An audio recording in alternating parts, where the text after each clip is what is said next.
Drivers had to detour around a roadblock in Port St. Lucie this afternoon. That after construction workers confirm a sidewalk was obliterated by flooding on Eroso Boulevard. The street sits over a canal, and the rushing water smashed through the structure. Many streets along the Treasure Coast saw serious flooding, and that flooding spilling over into some homes. Angela Cruz is part of the largest news team on the Treasure Coast, and she joins us now live from Fort Pierce with more on that. Angela?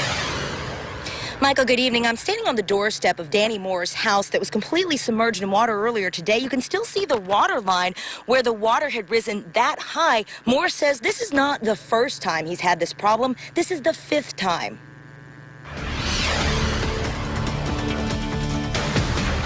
Got to forgive my house, it's a mess. A mess of a flood. Danny Moore says he returned home from work today to find his home's floor was submerged under 8 inches of water. This is the watermark here, above the finished floor right here. And that's where it was today? That's where it was, the highest point today. Some of his belongings on the floor were ruined. He says the worst part is knowing the city tried to prevent something like this from happening. Standing straight up, and I'm 6'2". And you can see it. I mean, it's almost to capacity. Moore says there's a grate that doesn't do its job of keeping the flooded areas drained. The grate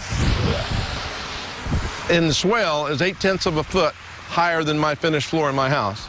And that was done by a recognized surveyor in the county. He says he's had to deal with a flooded house 5 times since he first moved here in 1983, and he wishes the grate would do its job.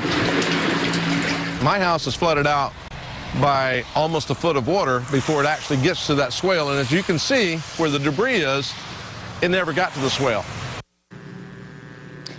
Now, inside this house and at my feet, the front yard have completely drained out, but as you saw earlier today, it was not the case at all. Moore says he does have flood insurance, and as for tonight, he will be staying with a neighbor. Reporting live in Fort Pierce, Angela Cruz, WPTV News Channel 5.